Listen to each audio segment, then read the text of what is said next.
Olá, bom dia! Seja muito bem-vindo ao nosso devocional Café com Bíblia. Não se esqueça de curtir e se inscrever no nosso canal. Hoje nós estaremos falando um pouco a respeito de oração. Na verdade, nós gostaríamos de apresentar 4 motivos pelos quais eu e você devemos orar ao Senhor. Mas isso logo depois da vinheta.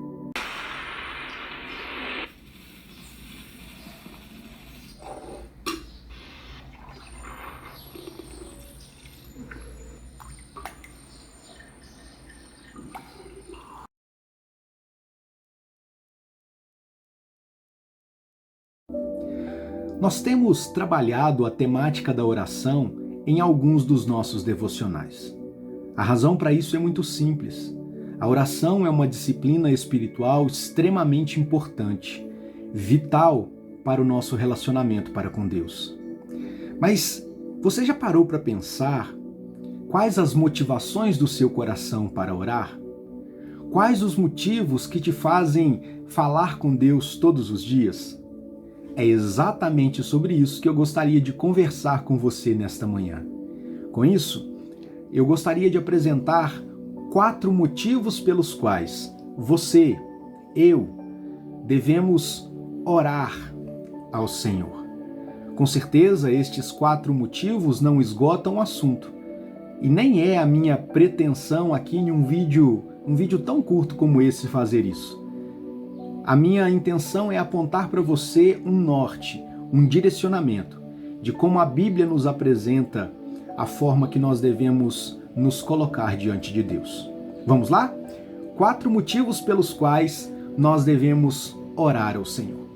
O primeiro deles, nós devemos orar para a glória de Deus. A Bíblia diz que nós fomos criados para o louvor da sua glória. No livro do profeta Isaías, capítulo 6, verso 3, nós lemos assim: E clamavam uns para os outros, dizendo: Santo, Santo, Santo é o Senhor dos exércitos. Toda a terra está cheia da sua glória. Nós devemos glorificar a Deus por aquilo que Deus é, e não apenas por aquilo que Ele faz. Assim como os anjos adoram ao Senhor e naquela visão de Isaías estavam cantando ao Senhor, nas nossas orações nós devemos reconhecer quem Deus é e adorá-lo por aquilo que Ele é. O segundo motivo pelo qual nós devemos orar ao Senhor é louvá-lo até mesmo pelas nossas dificuldades. Sabe por quê?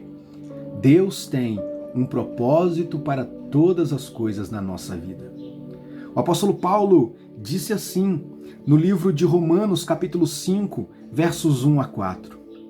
Justificados, pois, mediante a fé, temos paz para com Deus por meio do nosso Senhor Jesus Cristo, por intermédio de quem obtivemos acesso pela fé a esta graça na qual estamos firmes.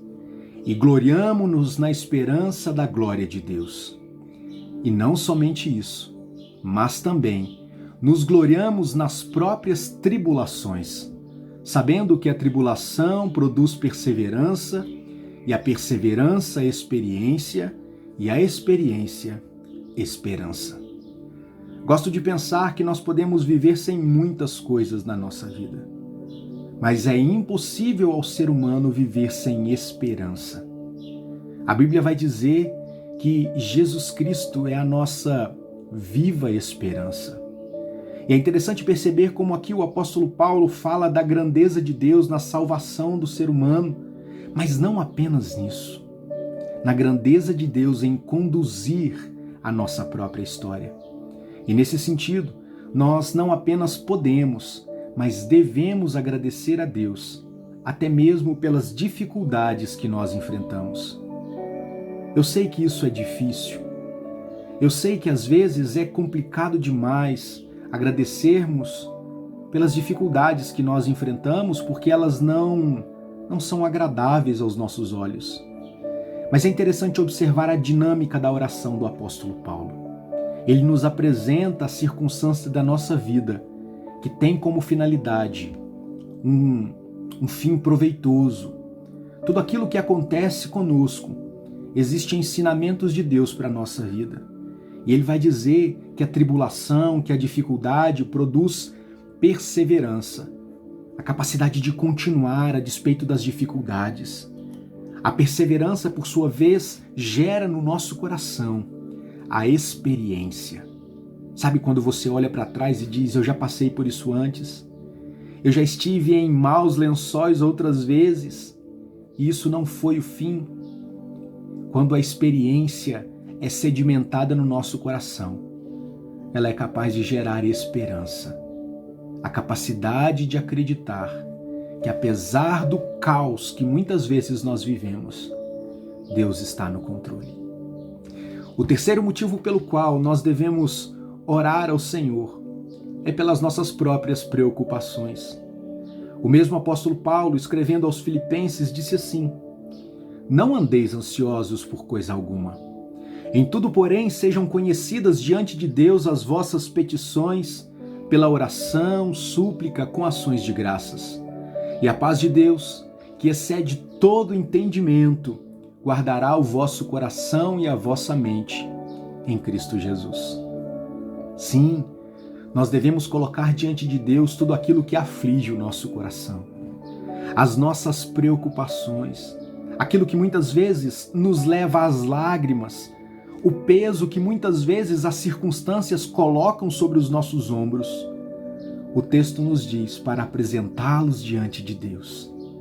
Certa vez Jesus afirmou: vinde a mim, todos os que estáis cansados e sobrecarregados, e eu vos aliviarei. Quando nós oramos e entregamos nas mãos de Deus as nossas preocupações, nós saímos aliviados da oração, como alguém que acabou de ser liberto de um fardo pesado demais para continuar carregando. Por fim, mas não menos importante, o quarto motivo pelo qual nós devemos orar ao Senhor é confessando a Ele os nossos pecados. No Salmo 51, verso 1, Davi, depois de ter cometido adultério com Batseba e de ter sido confrontado pelo profeta Natã, cai em si e se arrepende do seu pecado e escreve ali uma bela oração de confissão ao Senhor. E ele começa esta oração de confissão assim: compadece-te de mim, ó Deus, segundo a tua benignidade e segundo a multidão das tuas misericórdias, apaga as minhas transgressões. Em outro momento, João, na primeira carta de João, no capítulo 1, versos 8 e 9, nós lemos assim: se dissermos que não temos pecado nenhum, a nós mesmos nos enganamos, e a verdade não está em nós.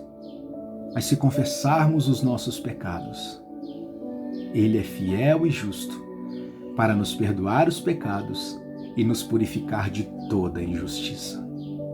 Sim, apesar do nosso pecado, Deus nos ama e nos perdoa em Cristo Jesus. Por isso nós aprendemos com estes e muitos outros textos que todos nós somos pecadores, igualmente necessitados da graça de Deus sobre a nossa vida. Nós precisamos confessar os nossos pecados ao Senhor. Por isso, meu querido amigo e irmão, nesta manhã eu gostaria que você refletisse um pouco a respeito das suas motivações para orar. Pense a respeito da necessidade, em primeiro lugar, de glorificar a Deus com as suas orações. Em segundo lugar, de agradecer, de louvar a Deus, até mesmo pelas dificuldades. Em terceiro lugar, apresente diante de Deus as suas preocupações, a sua ansiedade, o fardo que torna a sua vida mais difícil de ser vivida. E por fim, confesse a Ele os seus pecados. Como nós acabamos de ler, se confessarmos os nossos pecados, Deus é fiel e justo para nos perdoar e nos purificar de todos eles. Que estes sejam norteadores para as nossas orações. Que Deus possa nos ajudar, que nesta quinta-feira nós possamos pensar um pouco mais a respeito daquilo que nos motiva a falar com Ele todos os dias. Eu espero que abençoe a sua vida. Eu espero que esta nossa reflexão aqui seja útil para o seu desenvolvimento, para o desenvolvimento do seu relacionamento para com Deus. Obrigado por ter ficado até aqui. Se você ficou, não se esqueça, curta esse vídeo, se inscreva no nosso canal, encaminhe para os seus amigos listas de WhatsApp, nas suas redes sociais, porque com certeza isso nos ajude bastante. Mas quer saber uma forma que você realmente faz a diferença no nosso ministério? Ore por nós, coloque a nossa vida diante de Deus e eu serei eternamente grato a você. Deus te abençoe, um forte abraço. Beijo no coração.